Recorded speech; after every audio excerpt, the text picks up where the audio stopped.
want to talk today about inspiration and what inspired me to play music and do what I did and make some of the moves that I did in life. And man, if you've watched this channel, you know that when I was a young kid, something about the early Elvis stuff, early 50s rock and roll, Chuck Berry, Little Richard, Jerry Lee Lewis. Man, I just love the raw sound of all that stuff, man. And Elvis was an idol to me. And man, I was very lucky to see him, but see him twice, as a matter of fact. And he died way before any of those guys. But man, I was also lucky to see Chuck Berry. I was also lucky to see Little Richard, to be backstage. And my dressing room that I'm in is right next to Little Richard's dressing room. And man, if that ain't some of the coolest memories in my life. Little Richard, and just being blown away. Now, I talked about in my previous video about the Sandhill cranes. And you know what? Here they are. This is the Sandhill cranes, baby. This is like the cassowaries of Florida. Look at these majestic birds. They are absolutely incredible. So cool to see, man. So cool. I hope you guys can see that. Man, you know, early 50s rock is what inspired me to start playing. But man, it was music. It was music from that point on. And, you know, discovering Jimi Hendrix, that was I would say even more than Eddie Van Halen, because, you know, for me, I was born in '66. So, you know, Jimmy was way before Eddie Van Halen. And I got a Jimi Hendrix album way before Van Halen ever came out. And I got the essential Jimi Hendrix. It's like a double cassette or something. And I think at the time I bought Ted Nugent Greatest Hits or something like that. One of his records, and I bought Jimi Hendrix, the essential Jimi Hendrix. Man, you know, the Ted Nugent thing was cool, but I listened to it a couple times, and it wasn't anything, you know, groundbreaking. It was cool, and it was rocking. But then when I put the Hendrix, essential Jimi Hendrix on, it had that image of his face on there, and it just regal, defiant, royal, powerful. And to hear those tunes, and to hear the guitar crisscrossing, you know, like gypsy eyes. What an incredible boom dab boom bap boom dab boom bap, and the, you know, house is burning down, and the guitars. I mean, all those iconic songs. That was just an amazing thing to hear, and that music would just sweep over your whole brain and just take over your consciousness. That was the guy that really set me off as far as, you know, wanting to play that kind of music and do great things, you know. So you know, hearing Jimi Hendrix was just, man, it just blew my mind. The castles made of sand. Man, if you're a young guy and you think Hendrix sucks, listen to the song, man. Listen to the song, Castles Made of Sand. Crank it up. Put on some headphones. Read the lyrics while you listen to it. Man, if you've never felt like that in your life, the message in those songs, you know, what's the line about, and now he stands outside and all the neighbors start to gossip and drool. I mean, it's incredible lyric writing. It's incredible song. And man, the guitar parts they're from another world, man. It's not technically, you know, mind-blowing by today's standards, but it's one song is better than any of the stuff out now's entire catalog of every single artist. I don't hear anybody writing songs like that, man. I don't hear it. And, you know, there's a lot more technically proficient guys, but name one that's written a good song. A song that can tug at your heartstrings, man. Make you feel the torment in your soul and just exercise that. You know, music can do that, man. Just inspire it. Inspire and pull those feelings. Pull those blues out of you, man, and express them and put them in words. Man, Hendrix did that, man. Hendrix did that. You know, and for a while, you know, I had to listen to Hendrix, you know, long after he passed. I think it was maybe 74 or 75 that I started getting into Jimi Hendrix. And man, there was a few years there where I'm just like searching. I'm buying whatever albums I can find. I'm listening to this. I'm listening to that. And nobody was matching the songwriting, the playing, the emotion, power of Jimi Hendrix. Man, I had that poster on my wall for a long time, man. You know, and then one day I turned on the radio and I hear You Really Got Me. I hear Van Halen doing the old Kinks song. I'm hearing it, man, and I'm just like, wow, what is this, man? I've said before on this, the backing vocals to me sounded like somebody hitting a chord on a synthesizer. It was like, you know, these like Beach Boy harmonies, but you never heard that like in a hard rock band before. And then, you know, that's one of the brief, you know, bits of Eddie Van Halen sort of flash, you know, that solo. But he starts off with, what does he start with? He starts the solo with Chuck Berry. And it's almost like a tip of the hat.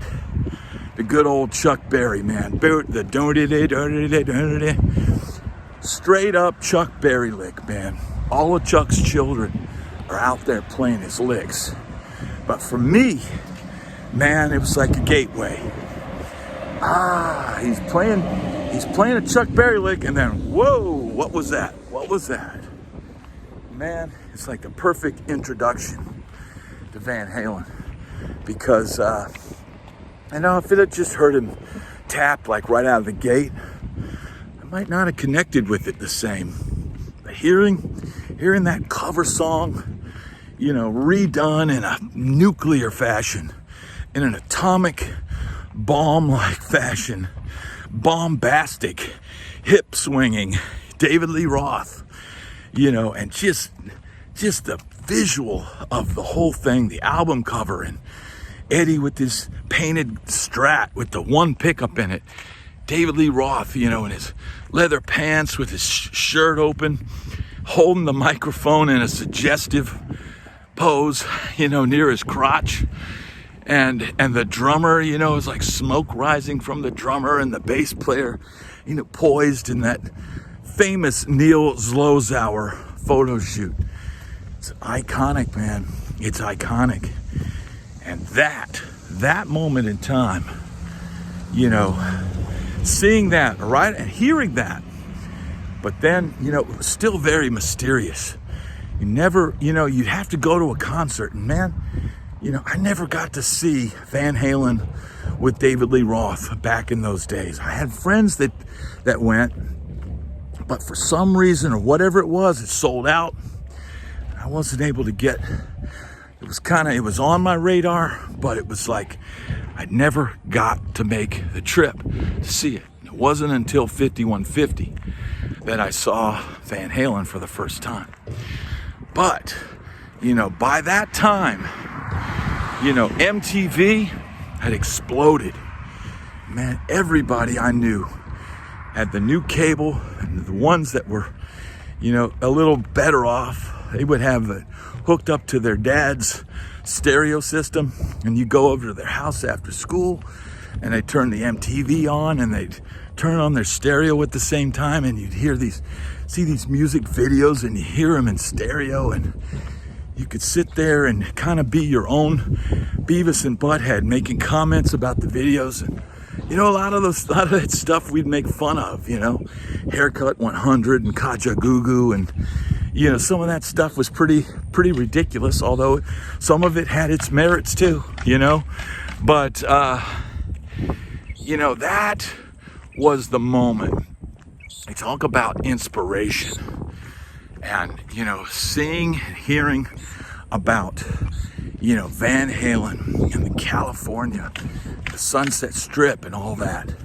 And I'd heard the stories about Hendrix, playing the whiskey, and the Doors playing the whiskey, and Van Halen being a LA band, and seeing even Frank Sinatra doing a video, LA is my lady, and having David Lee Roth and Edward Van Halen in his video to promote the song.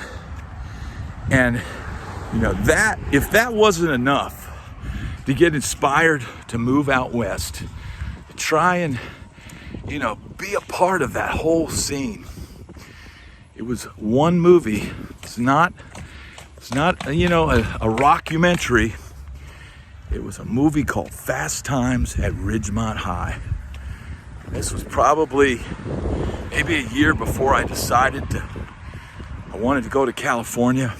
I saw that movie. I went to the movie theater and I watched that. And I saw how the kids were living out there. And I saw who was the actress in the swimming pool with Judge Reinhold's, watching her, Phoebe Cates or something like that. And the beautiful girls in there in the malls and all that. Man, it just cemented it for me at that point in time. And Spicoli,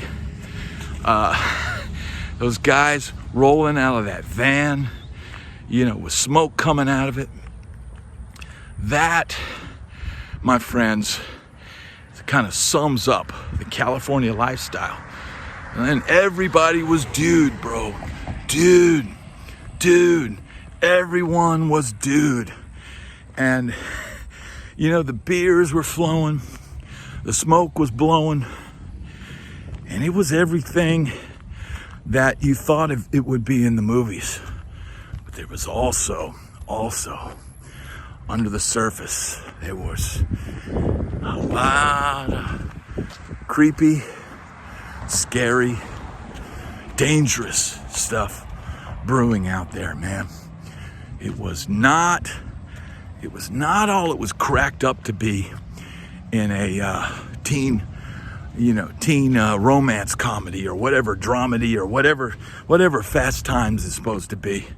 I'm not even sure, but man, if it wasn't for Van Halen, the Sunset Strip, and then all the hair bands that were coming out, you see Motley Crue, and for me, they were just another flavor of Van Halen, with not as good a singer, little more makeup, little more of a goth, emo, almost metal image with the blonde singer, and a little darker, maybe a little more, shall we say, I don't even want to say the S word, but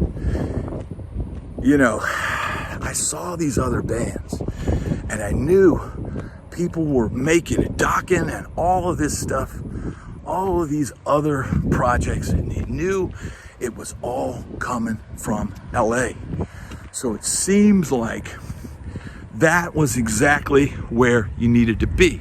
Now that I know, many, many years later, the East Coast had its own scene, and New York had its own scene, and Baltimore and all that.